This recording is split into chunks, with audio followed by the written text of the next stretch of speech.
Le problème que nous avons est un problème, vous le voyez tous les jours à la télévision, vous l'entendez à la radio, il y a des millions d'Africains qui votent par le pied et prennent la fuite de notre continent parce qu'ils ont faim, parce qu'ils sont malades et qu'ils n'ont pas de travail.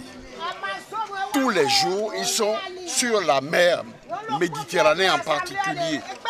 L'Italie n'en veut pas, l'Espagne n'en veut pas. Et nous, que faisons-nous? C'est le rôle des chefs d'État, des populations, surtout des jeunes comme vous. C'est vous qui êtes en jeu. Alors qu'est-ce qu'il faut faire?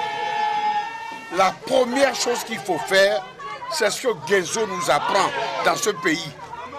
Si vous allez mourir de soif et que vous avez une jarre trouée, tout le monde doit mettre ses doigts autour de la jarre pour que quand on verse l'eau, chacun puisse boire oui ou non. La première démarche, c'est l'union de la CEDEAO, de la SADC, de la COMESA. C'est la première union. La deuxième chose, et c'est en cours parce que les gens se sont battus, c'est d'avoir une monnaie commune. J'ai été l'administrateur de 24 pays à la Banque mondiale. Eh bien, dans ce pays, de 50 États, les États-Unis d'Amérique, la première puissance du monde, 50 États se sont mis ensemble. Alors qu'un seul État, la Californie, si tu le sors des États-Unis, c'est la 10e puissance économique du monde. Mais ils préfèrent rester dans l'Union parce que ça leur profite. Ils ont un marché, ils vont vendre. C'est la même chose pour ce qui concerne le Texas. C'est la 15e économie du monde. S'ils restent dans l'Union, alors qu'il y a des petits pays comme le New Hampshire, et moi, quand j'étais à Washington, j'habitais le Maryland, il y avait la Virginie. Vous n'entendez pas parler ici. Il y a des présidents dans chacun de ces pays. Moi, on ne les appelle pas présidents. On les appelle gouverneurs comme au Nigeria. Non, mais c'est vrai. Il ne peut pas avoir, mettons, 100... il n'y a pas 50 présidents des États-Unis. Il n'y a qu'un seul. Alors, il faut d'abord l'union. Il faut une monnaie commune. Les 50 États n'ont pas 50 monnaies. Ils n'ont qu'une seule monnaie.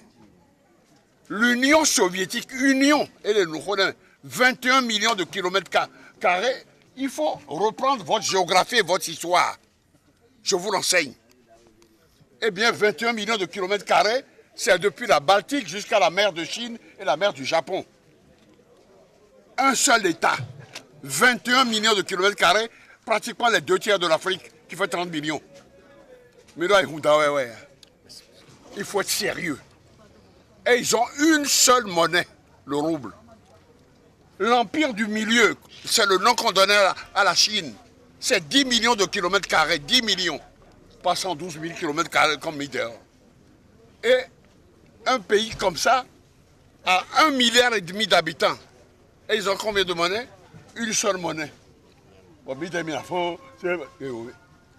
L'amusement est terminé. Il y a trop de morts en Méditerranée.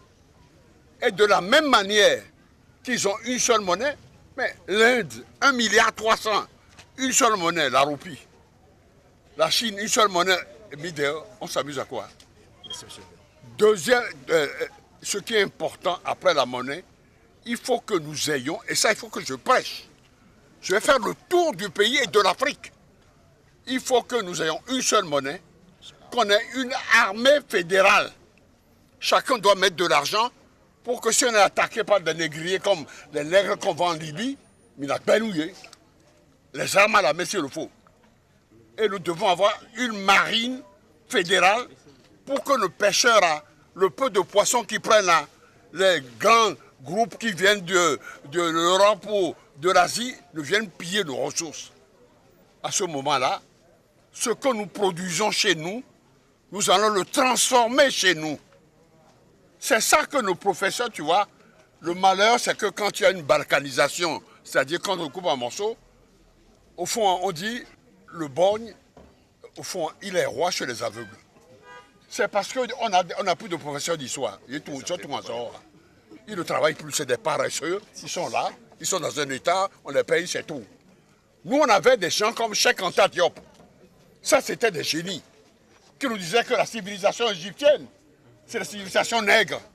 Parmi les zigotos que nous avons dans les universités, là, et tout, ils sont des petits machins, tu es les voisins de et tout, ils sont là simplement à avoir des petits. On n'a plus des gens comme, comment dirais-je, non, parmi le travail, simplement pour savoir. Tu as Aimé Césaire, tu as Cheikh Anta Diop, tu as, comment dirais-je, le Burkinabé, Kizerbo, tu as des tas d'autres. Et grâce à eux, ils ne sont pas de ton pays. Mais grâce à eux, tu apprends. Parce que les paresseux de chez toi qui ne veulent pas travailler, tu les laisses de côté. Ils n'écrivent rien. Combien de gens qui sont professeurs soi-disant, non, mais ils font de la politique, ils font des c'est ça qui rapporte le plus. C'est pour ça que tu as appris, tu es professeur d'université.